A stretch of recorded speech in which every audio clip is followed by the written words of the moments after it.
नमस्कार बच्चों, मैं अनिल कुमार उपस्थित हूँ। आज के लाइव क्लास में आपका स्वागत है। आज हम लोग इतिहास विषय का 10th क्लास का चौथा पाठ को आगे बढ़ाते हुए भारत में राष्ट्रवाद के बारे में हम जानेंगे। पिछले क्लासों में हमने गांधी युग की चर्चा की थी और आज क्लास में हम लोग महात्मा गांधी के द्वारा जो पहला व्यापक जन आंदोलन चलाया गया, असहयोग आंदोलन, उसकी चर्चा करेंगे। आज असहयोग आंदोलन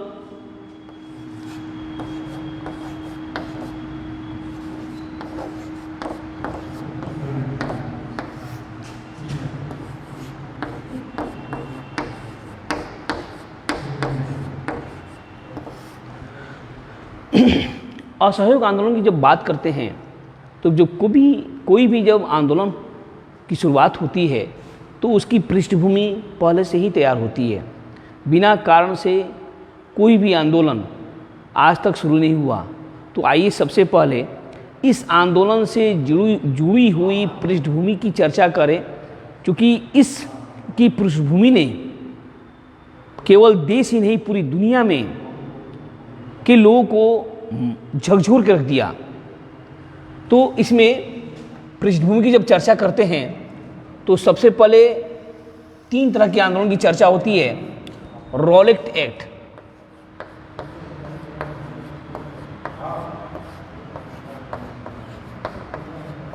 फिर दूसरा है जालियांवाला बाग कांड,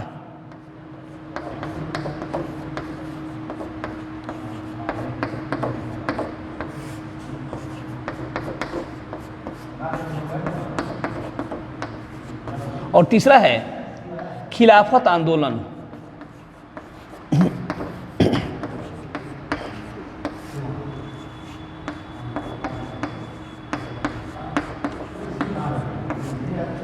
ये तीनों जो हैं असहयोग आंदोलन की पृष्ठभूमि के रूप में ये हैं।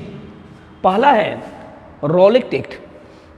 प्रथम विश्व युद्ध के बाद देश में परिस्थितियां बदली। चूँकि अंग्रेज प्रथम विश्व युद्ध में व्यस्त थे तो हमारे देश में इधर क्रांतिकारी और उग्रवादी आंदोलन बढ़ गए थे। तो भारत में इस प्रकार के आंदोलनों को बंद करने के लिए, दबाने के लिए अंग्रेजों ने एक एक्ट पारित किया। हालांकि इसकी शुरुआत 1917 ईस्वी में सर सिडनी रॉलेट, न्यायाधीश सिडनी रॉलेट की अध्यक्षता में एक सेडिशन कमेटी का गठन हुआ, जिसे राजद्रोह समिति कहा जाता है।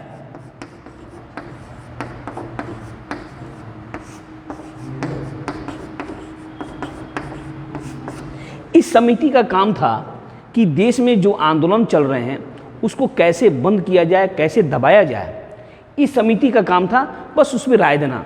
और इसी समिति के अनुशंसा पर 26 जनवरी 1919 को रॉलेट एक्ट, 26 जनवरी 1919 को रॉलेट एक्ट पारित हुआ।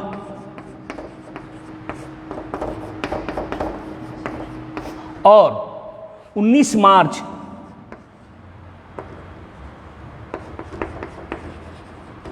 1919 को रॉलेट एक्ट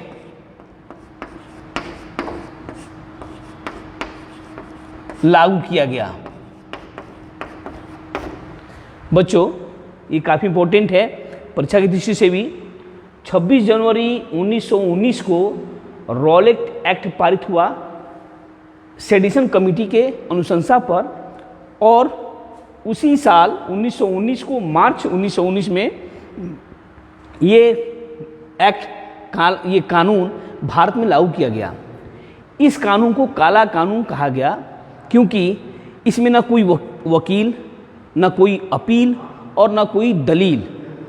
बिना कारण सरकार शंका के आधार पर किसी को भी कैद कर सकती थी, उसको नज़रबंद कर सकती थी। इस आंदोलन का पूरे भारत में विरोध हुआ। महात्मा गांधी ने एक प्रतिज्ञा पत्र निकाला इसके विरोध में और सरकार को यह स्मारित किया कि अगर ये एक्ट वापस नहीं होगा तो पूरे देश में आंदोलन होगा, प्रदर्शन होंगे, विरोध प्रदर्शन होगा। तो ये दिन प्रतिज्ञा पत्र के माध्यम से सरकार को सूचित किया गया 30 मार्च 1919 को महात्मा गांधी के द्वारा। तो इस तरह भारत में एक काला कानून के रूप में अंग्रेजों के द्वारा एक कानून लागू किया गया जिसे रॉलेट एक्ट कहा जाता है। अब आप बात करते हैं कि इस जुड़ी ही एक्ट के माध्यम के संबंधित जो घटनाएं घटी भारत में, आइए उसकी चर्चा करते हैं।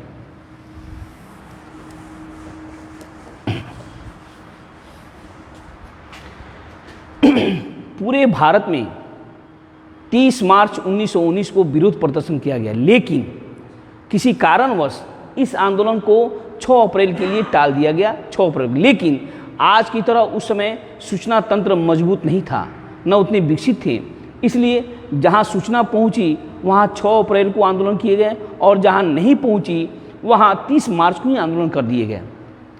इसी बीच पूरे भारत देश में आंदोलन और प्रदर्शन का दौर चलने लगा। दिल्ली रेलवे स्टेशन के पास एक घटना घटी। वहाँ एक जलपान गृह का मालिक अपना दुकान खोले हुए था और प्रदर्शनकारियों ने आग्रह किया कि आप बंद रखें, लेकिन वो दुकान का मालिक बंद नहीं किया। फलतः हिंसात्मक आंदोलन हुए जिसमें 7 से 8 व्यक्ति मारे गए। इस घटना की चर्चा पूरे देश में होने लगी। महात्मा गांधी को आग्रह के द्वारा बुलाया गया दिल्ली आने के लिए। जब महात्मा गांधी जब वहाँ बॉम्बे से, उस समय बॉम्बे में थे और बॉम्बे से जब वो दिल्ली आ रहे थे तो वहीं पे अंग्रेज सरकार, चूंकि उनको पलवल स्टेशन पर उनको कैद कर लिया और अपने संरक्षण में उन्हें फिर बॉम्बे वापस भेज दिया और उन्हें कैद करके रखा गया। इस घटना की निंदा पूरे देश में होने लगी और पूरे देश में यह घटना आग की तरफ फैल गई। इसी समय चूंकि यह घटना दिल्ली में हुई थी, तो पंजाब में भी यह घटना काफ़ी जोरों से फैलने लगा और उस समय के पंजाब में जो राष्ट्रवादी नेता थे डॉक्टर सत्यपाल और सैफुद्दीन किचलू, इन दोनों को अंग्रेजों ने कैद कर लिया, नज़रबंद कर दिया। और इसके विरोध में, चूँकि ये काफ़ी लोकप्रिय नेता थे, इनके रिहाई के लिए और सरकार के एक्ट के विरोध में चारों तरफ काफ़ी प्रदर्शन हुए। 6 अप्रैल को भी प्रदर्शन हुए। इसके अलावा 10-11 अप्रैल को पूरे भारत देश में हड़तालें की गई। इसी बीच जनरल डायर को पंजाब का उप गवर्नर जनरल नियुक्त किया जाता है। उसने पंजाब में फौजी कानून लागू किया। उसने पंजाब में किसी भी तरह के आंदोलन, प्रदर्शन, हड़ताल सबको रोक लगा दी। इस तरह से माना जाए तो उसने एक सैनिक कानून यानी फौजी कानून लागू कर दिया। इसी बीच 13 अप्रैल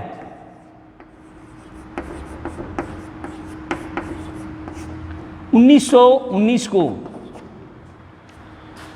जालियांवाला बाग में एक शांति सभा हो रही थी। उस सभा में महिला, बच्चे और बुजुर्ग शामिल थे। हंसराज नाम का एक राष्ट्रवादी नेता का भाषण चल रहा था। जनरल डायर आता है उसमें। उस समय उसके साथ 50 अंग्रेजी सैनिक और 100 भारतीय सैनिक, ये सिपाही पुलिस को लेके आता है और बिना सूचना के उसने गोली चलाने का आदेश दे देता है। उस समय 10 मिनट के अंदर में 1650 राउंड गोलियां चली और उसमें हजारों लोग मारे गए और कई हजार लोग उसमें घायल हो गए। इस घटना की निंदा चारों तरफ होने लगी। देश के अंदर इस घटना के कारण पूरे आंदोलित हो गए लोग, आंदोलन पर उतर गए। कांग्रेस, भारतीय राष्ट्रीय कांग्रेस ने एक कमेटी बनाकर इसकी जांच करनी शुरू की और जनरल डायर को वापस बुलाने की मांग की गई और उसको दंडित करने की मांग की गई थी। लेकिन जनरल डायर को दंडित करने के बदले उसे कुछ अंग्रेजों ने पुरस्कृत किया। देश में सरकार की किरकिरी होने लगी। जब आंदोलन विरोध प्रदर्शन ज़्यादा होने लगा, तब सरकार ने भी एक हंटर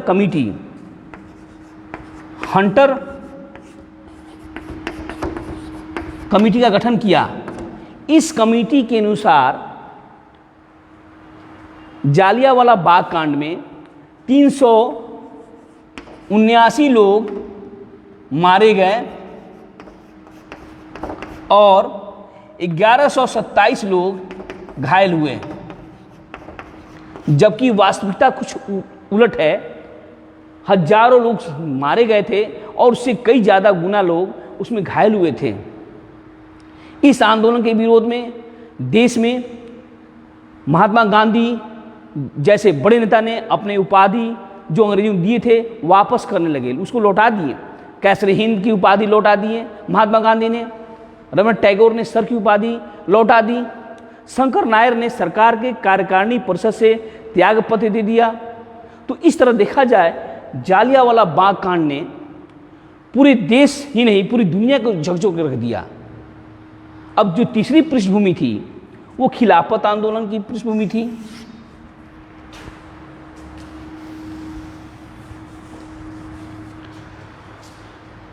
उस समय भारत में 1919 में जालियांवाला बाग कांड की घटना के बाद महात्मा गांधी असहयोग आंदोलन चलाना चाह रहे थे। व्यापक रूप से एक सत्याग्रह चला रहे थे। जालियांवाला बाग कांड की घटना के बाद जो आंदोलन था वो कुछ शहरों तक ही सीमित था, लेकिन महात्मा गांधी चाह रहे थे कि एक व्यापक स्तर पर जन आंदोलन हो और इस आंदोलन में हिंदू और मुसलमान की एकता काफ़ी ज़रूरत थी। वो चाहते थे कि हिंदू मुस्लिम एक होकर पूरे इस आंदोलन में भाग लें और एक व्यापक जन आंदोलन का रूप लें। उसी समय भारत में खिलाफत आंदोलन भी चल रहा था। भाई खिलाफत आंदोलन क्या है, तो इसकी चर्चा करें। मैं सबसे पहले खिलाफत आंदोलन उस समय बॉम्बे में अली बंधु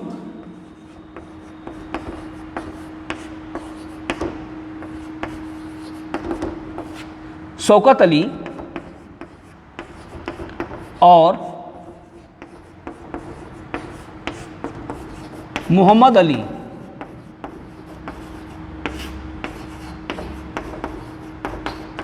इन दो अली बंधु के द्वारा खिलाफत आंदोलन चलाया जा रहा था। महात्मा गांधी ने इस आंदोलन का अपना सहयोग दिया, क्योंकि प्रथम विश्व युद्ध में अंग्रेजों ने भारतीयों के साथ एक छल किया। उन्होंने भारतीयों से सहयोग पाने के लिए उन्होंने घोषणा की कि हम तुर्की के साथ अपमानजनक संधि नहीं करेंगे, लेकिन उन्होंने प्रथम विश्व युद्ध की समाप्ति के बाद जैसे जर्मनी के साथ वर्साई की संधि के द्वारा अपमानजनक संधि की गई, ठीक उसी तरह तुर्की के साथ सेब्र की संधि की गई। मित्र राष्ट्रों ने तुर्की को आपस में बांट लिया और उसके खलीफा जो का पद होता है उसको समाप्त कर दिया। यहाँ बात करें, जो तुर्की का जो खलीफा था वो पूरे विश्व के मुसलमानों का खलीफा माना जाता था। तो निश्चित ही भारतीय मुसलमानों की सहानुभूति उस खलीफा के प्रति थी, लेकिन अंग्रेज़ों ने खलीफा के पद को ख़त्म कर दिया और उनके साथ अपमानजनक संधि की। इस वजह से भारतीय मुसलमान भी अंग्रेज़ों से खिलाफ थे। महात्मा गांधी ने इसका फ़ायदा उठाया और भारतीय मुसलमानों को अपने जन आंदोलन में जोड़ने का प्रयास किया। इसलिए देखा जाए तो असहयोग आंदोलन का रूप और व्यापक हो गया हिंदू मुस्लिम एकता के कारण। 17 अक्टूबर 1919 को खिलाफत दिवस मनाया गया।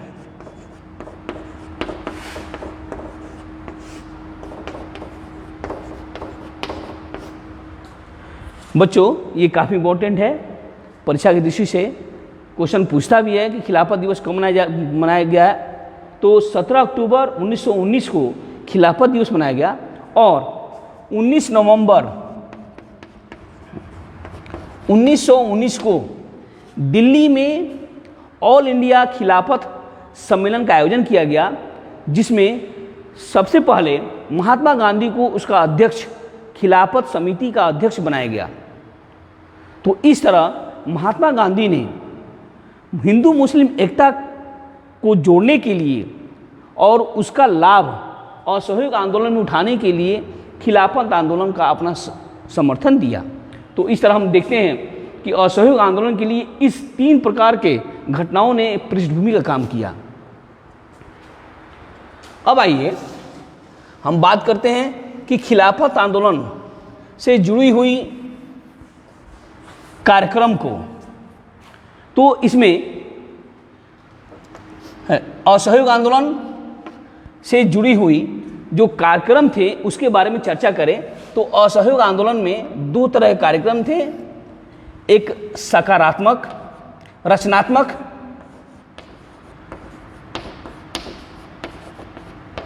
रचनात्मक कार्य और दूसरा है नकारात्मक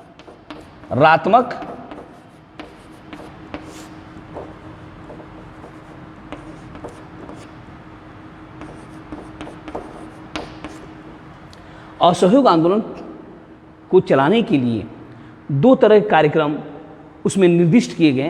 पहला रचनात्मक कार्यक्रम, इस कार्यक्रम के माध्यम से देश में 1 करोड़ रुपया इसके लिए तिलक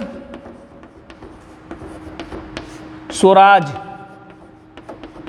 फंड की स्थापना की गई और इस फंड में 1 करोड़ रुपया को इकट्ठा करने का लक्ष्य रखा गया और 1 करोड़ स्वयंसेवकों की भर्ती का लक्ष्य रखा गया। इसके अलावा 20 लाख चरखे को बांटने का निर्णय लिया गया ताकि स्वरोजगार को विकसित किया जा सके। साथ ही साथ राष्ट्रीय शिक्षा को विकसित किया गया। समाज में जो बुराइयां थीं, छुआछूत, ऊंच नीच, नशाखोरानी, इस सभी को दूर करने का प्रयास किया गया और इसके माध्यम से असहयोग आंदोलन को और विकसित करने का प्रयास किया गया। साथ ही साथ असहयोग आंदोलन को बढ़ाने में कुछ नकारात्मक कार्य भी किए गए और इस कार्य का उद्देश्य था सरकार में ज़्यादा से ज़्यादा असहयोग प्रदान करना। इसी उद्देश्य से नकारात्मक कार्य भी किए गए। स्कूल, कॉलेज, वकालत सबका बहिष्कार किया गया। राष्ट्रवादी नेताओं ने, जो अंग्रेज़ों ने उनको उपाधियां दी थी, उनको वो वापस करने लगे। तो इस तरह देखा जाए और विदेशी वस्तु की होलिका जलाई गई, उसका बहिष्कार किया गया। तो इस तरह के नकारात्मक कार्य के द्वारा असहयोग आंदोलन को बढ़ाया जा रहा था। इसके अलावा अब ये बात देखिए कि असहयोग आंदोलन की प्रगति, इसकी प्रगति पर हम बात करें तो शहरी क्षेत्र में इसकी प्रगति जो थी वो 2 क्षेत्र में ज़्यादा थी, शहरी क्षेत्र में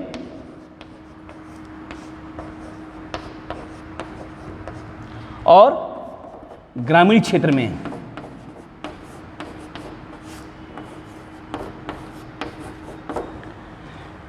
शहरी क्षेत्र में मध्यम वर्ग के लोगों ने इस आंदोलन में बढ़ चढ़ कर हिस्सा लिया। शहरों में लोग वकालत को छोड़ दिया, स्कूल कॉलेजेस का बहिष्कार किया गया, कार्यालय और दफ्तरों का बहिष्कार किया गया। इस तरह देखा जाए तो असहयोग आंदोलन शहरी क्षेत्र में व्यापक रूप ले चुका था। वही साथ ही साथ ग्रामीण क्षेत्रों में भी किसान और आदिवासियों ने भी इस आंदोलन में बढ़ चढ़ के हिस्सा लिया। वर्तमान उस समय बिहार, जो भी वर्तमान झारखंड है, वहाँ पे कई आदिवासी आंदोलन हुए। केरल में मोपला विद्रोह हुआ, वहाँ के किसानों ने लगान देना बंद कर दिया।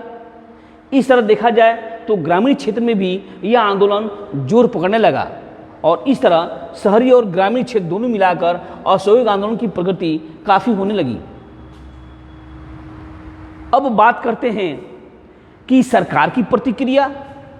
आंदोलन तो अपने चरम पर थी, अब सरकार, चूंकि सरकार इसको शुरू में हल्के में ली, इस पर ज़्यादा ध्यान नहीं दी, सरकार की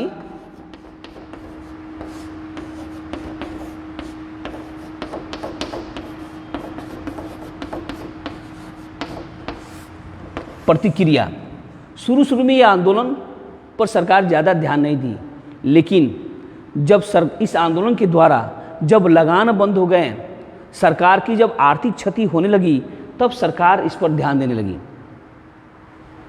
अब सरकार ने इस आंदोलन को दबाने का, कठोरतम कार्रवाई करने का शुरू कर दी। आंदोलन, प्रदर्शन और आंदोलन पर रोक लगा दिया। कहीं कहीं कठोरतापूर्वक इस आंदोलन को दबाया जाने लगा। क्योंकि यह आंदोलन अपने चरम पर थी, इसलिए अंग्रेजों ने वो सारे प्रयास किए जिससे आंदोलन दबे, लेकिन ऐसा नहीं हुआ। अब अंत में बात करते हैं कि आंदोलन की समाप्ति कैसे हुई।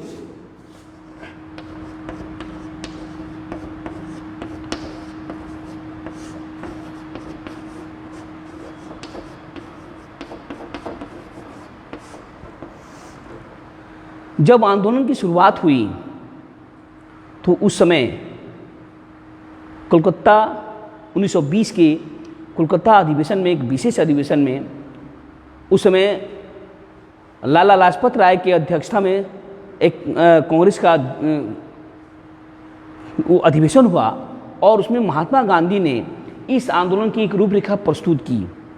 चूँकि उस समय कुछ जैसे चित्तरंजन दास, एनी बेसेंट जैसे कुछ लोगों ने इसका विरोध किया, लेकिन विरोध के बावजूद भी यह आंदोलन पारित हुआ और नागपुर 1920 के नागपुर अधिवेशन में इस आंदोलन को स्वीकृति मिल गई। यानी महात्मा गांधी के द्वारा शुरू की गई इस आंदोलन की स्वीकृति नागपुर के 1920 के नागपुर अधिवेशन में यह स्वीकृति मिल गई कि इस आंदोलन को अब व्यापक रूप से चलाया जाए। आंदोलन अपने विभिन्न चरणों से गुजरते हुए अपने चरम की ओर पहुंच रहा था। उसी समय अब धीरे धीरे यह आंदोलन अहिंसा से बढ़कर हिंसात्मक रूप लेने लगा। इसी क्रम में चौरा चौरी